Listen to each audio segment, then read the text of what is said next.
Welcome, everyone, to episode 69 of 1 Hour, 1 Decision, 1H1D. I am Chris. And I am Tom. And we take 60 minutes and play a random game on Xbox Gamepass and decide, do we want to go racing in the dirt? Or is it more like a time trial? That's a fair question. This episode, we're going to be talking about Art of Rally by Funselektor Labs Incorporated. This game came out back in August of 2021, fairly recent. And as always, I played this on the PC. And this game was 3.62 gigabytes on the PC. Tom, what about you? See, now we're back to the way we understand things. Yes. 3.9 gigabytes on the Xbox One.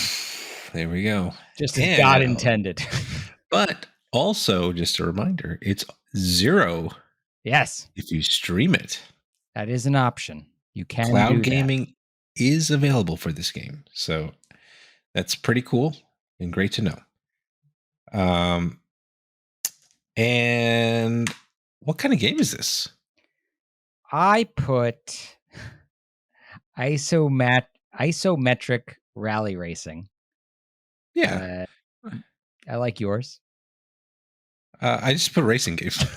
It's just a racing game because it is a racing game. It is just a racing game. I mean, but to your point, it does have the look and feel of Nintendo game back in the day. Oh my God, not Al Unser Jr.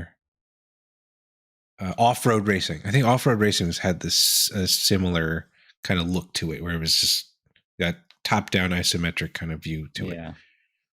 Top-down-ish, but yeah, that's I get where you're coming from. So yeah, it looks different than playing like Need for Speed, absolutely, or Dirt, or one of those games. And those games all they have different art styles to them, but the view is kind of the same. Right, first person or behind the camera, behind the car or whatever. Yeah, pretty much. So what do we got for the loop here? I put race in quotation marks through environments, attempting to avoid crashes and to get the best time. Yeah. Well, I took the literal term of the game loop and said that you can drive in a loop because there are certain maps that you can drive a loop. And but for the most part, because it is a rally style game, it's generally going to be going from point A to point B as fast as possible. That's kind of how it was. But we'll get into it. There actually are multiple ways to play this game. So I've got a question for you, Chris, because I don't know a whole lot here, but is that what rally racing is? Is point A to point B? Is that? I think generally it is. I think it's just trying to get to one place at the fastest possible time. So, all right. So yeah. Why don't you walk us through some of the things you liked here? Sure. I definitely like this art style. Again, this kind of goes back to what we've discussed in the past. It's such a simplistic way of, the color palette's very flat, but it seems like this is going to be a game that'll last a while because of the way it looks. Because you're not like judging, the ray tracing or anything like that with this game. You're just like, okay, it's a pretty game, but it's pretty for its style of game. I also thought that the soundtrack was pretty good. Had a nice mix of chill out vibes kind of music, and then a little racy-ish soundtrack. So that was nice too. What about you, Tom? I want to just give you a quick couple of dittos here on the art style and also the music. I was a fan of both. Yeah.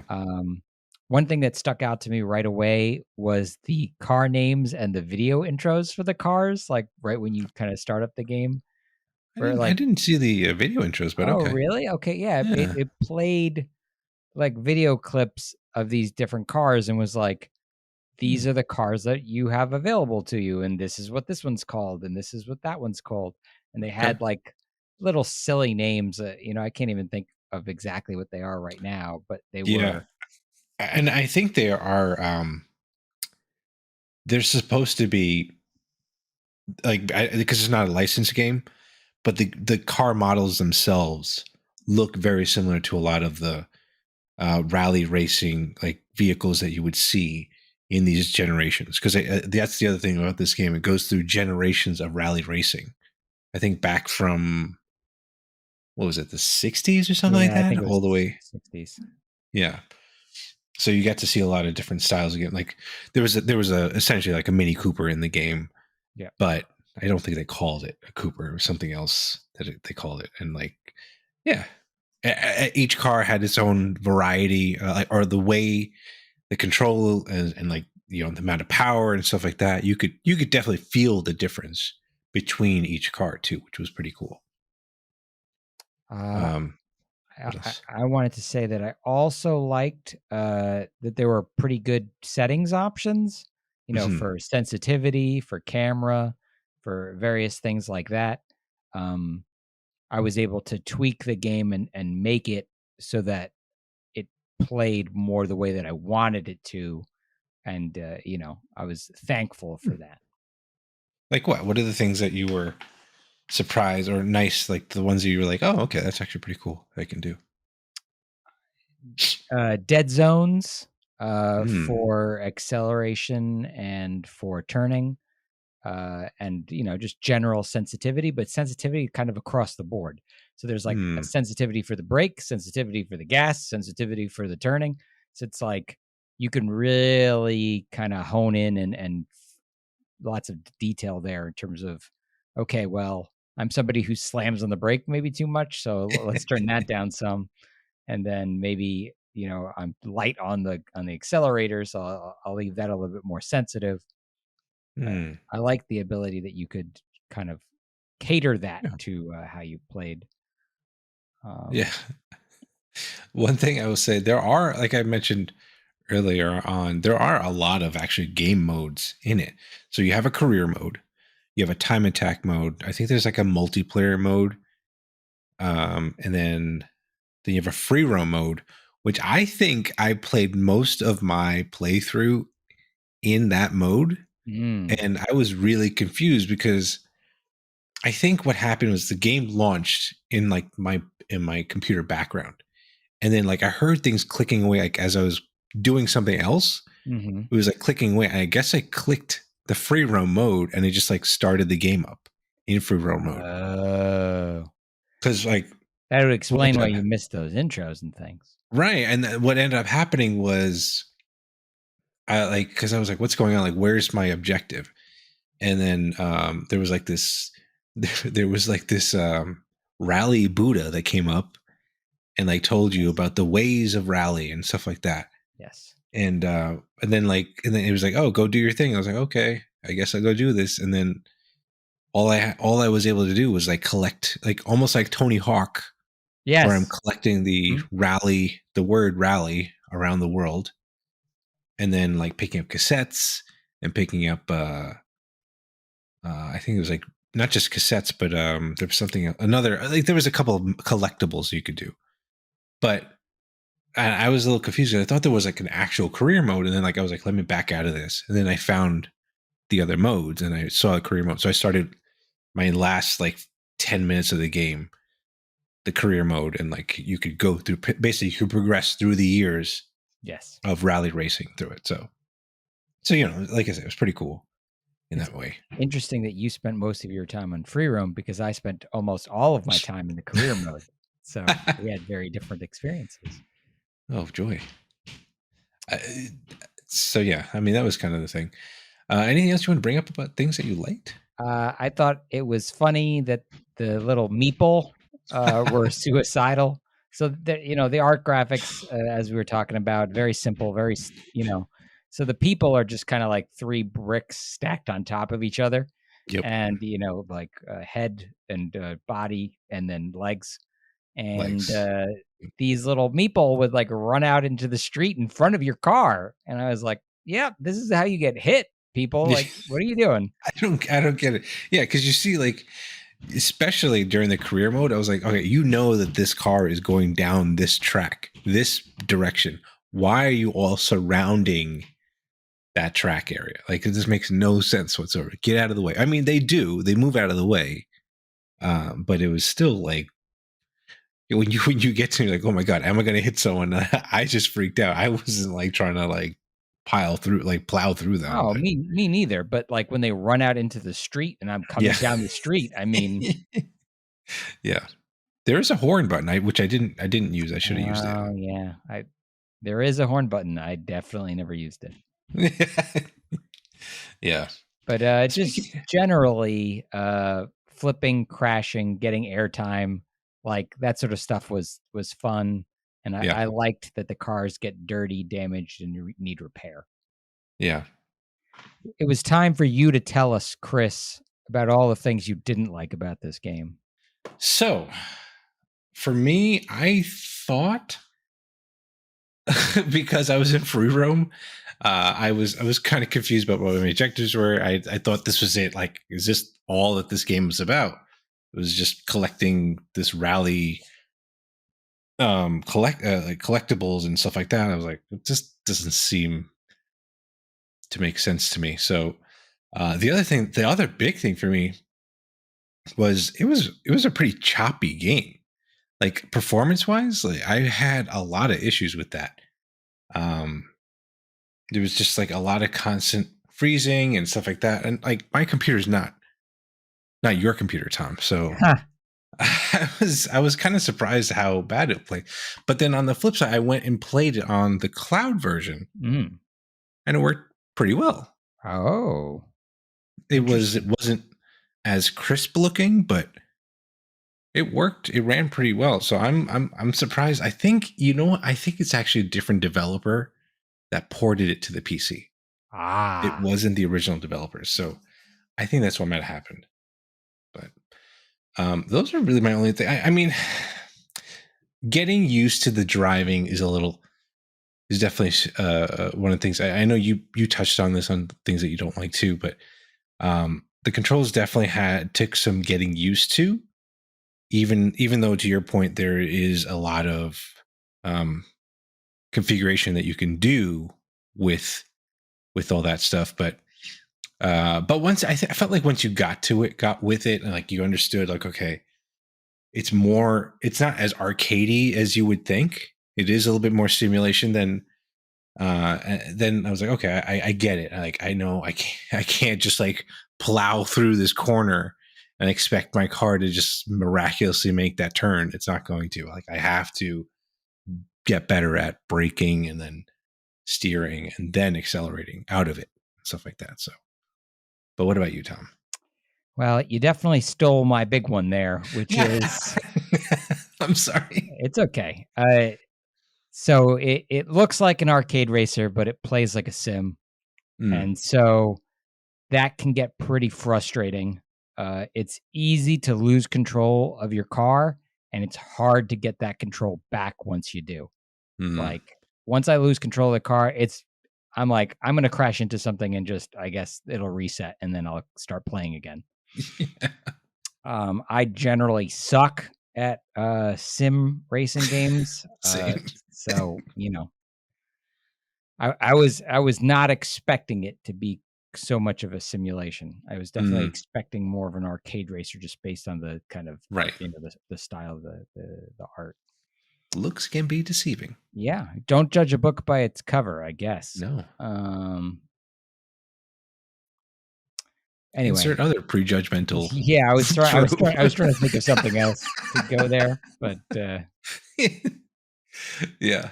uh, I'm surprised that you were saying that there was a yeah, lot of loading. yeah, I didn't like that at all. Huh. There exactly because like you look at this game and you're like, this game should like load up in like 13 seconds. Like there should Yeah. be. Why is there any kind of loading here? And there would be Yeah. loading screens. and then they would play like the intro video type thing. And I'm like, yeah, no, guys, that's not how you do this. You got to yeah, hide those behind the videos. You know what I mean? yeah. Like, Hmm. quick load whatever you need to quick load so that you can start playing the video. And while the video's playing, you load the actual map in the Right. background, right? Um, it I'd just, be curious to see how a game played for you if you could do streaming. Like if it runs better streaming than it does, because this is a game that you installed. So like yeah. Mhm. I'd be very curious to see if it actually performs better Yeah, streaming. I mean, I guess that's curious. I can do that now. It's like I can Yeah, test it on my computer yeah, and stream it. I guess I could stream it on the Xbox too. yeah. Um, but I'd be curious to see if my computer, my dinosaur computer, can outperform my Xbox by virtue of the cloud. Right, Well, we'll see. I'll yeah, test that out out of pure curiosity, and we'll touch right. on it maybe next episode. Anyway, the controls I think were really floaty. I didn't like them. I'm Mhm. glad that I could fix them because man, I could basically not play the game at first. Yeah, And to wit, there is zero tutorial, right. no instructions, and so I had no idea how I was supposed to improve if I didn't Mhm. know what I was doing wrong. Right. Like, you need to teach me what I'm doing wrong. If I'm oversteering, like, how am I supposed to know that I'm oversteering? Like, Yeah, it wasn't like I was getting some kind of feedback somewhere where the game was like, "Oh, yeah. the only thing that I did get is, like, when I need to shift gears, the car Mm. would make a lot of noise, but I was on an automatic transmission. Like, game, you're supposed to be taking care of that for me. Right, right. Yeah, I mean that is true. I guess maybe to maybe the developer's point of view, it's like you're so like because the camera's so panned out, like you can like okay, if I am oversteering, like I can see as I'm doing that. Okay, maybe I did take that turn a little too hard, kind of thing. I don't know. I mean, I'm not trying to make excuses for them, but like with like a Forza or a Gran Turismo, they have like that line that you follow, and it also tells you like if you're going way too fast to to this turn, the line turns red to be like brake, and then turns green or whatever it is to say go ahead and accelerate at this point. I, Like I to your point, yeah, if it's trying to be more of a simulator, like maybe have those kind of visual cues too. But Yeah, even just at first, right? Even if it's right, just the first couple of levels just to kinda get you up to speed on how to play the game, and then you could yeah, take the training wheels off, but they weren't there, and there was no option in the options menu to turn them on, so, yeah, yeah, true, very true. Any other thoughts? Anything else you wanted to bring up about this game?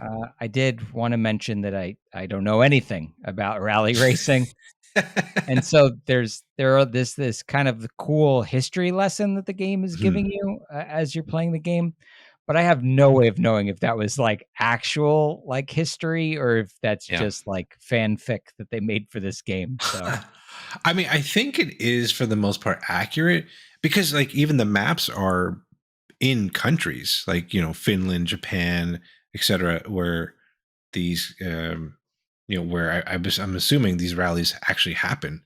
I guess the thing, and to your point, might be a little confusing because the cars are not actual licensed cars, or so it's like, okay, are you making this stuff up on the real? I don't who knows. Um, I will point out though this developer made a game prior that I was pretty um, I enjoyed myself, which was called Absolute Drift, which is it's just literally kind of the same kind of ice like that top like isometric view where you're just literally drifting this like the first car you get it looks like the initial D car, so you're just like drifting that car around. So that was fun. um and How Long to Beat says this game takes about 19 and a half hours to beat the main like the career mode and some of the extras here. And as we kind of said at the beginning of the episode, there is cloud saves and you can play anywhere and cloud play, which is always great. I love seeing that now, that option, because it's like, if I don't want to wait like 800 hours to download the game, I can just stream it off and be good to go. So pretty cool. Chris, it is that time though. We've reached the end of the episode. Yes, we made to make our decision, don't we? Yes. Would you like to go first, or would you like me to go first? You can go ahead. There is way too much sim in this racing game. I have a need for speed, and this game don't got it. No thanks. Goodbye. No thanks. Yeah, I mean, I thought this was a neat little game. Like I said, the art style really pulled me in the beginning. I'm glad that cloud play works pretty well. But you know what? I was very disappointed in the PC version of this game. But you know, for now, I'm probably gonna. This is not a game that I'm probably gonna keep for the time being. So I'm gonna let this go right off into the sunset for its. Or jump off a cliff, drive it off a cliff, whatever you want to call it. So, you mean lose control as you lose control and run into a tree like I did many times during my playthrough. Yeah. So yeah, those are our thoughts, people. So let us know what you think of this game, and follow us and say hello on Twitter at TC1H1D, or shoot us an email at TC1H1D@outlook.com. Check out our next streams on Twitch at twitch.tv/1H1D.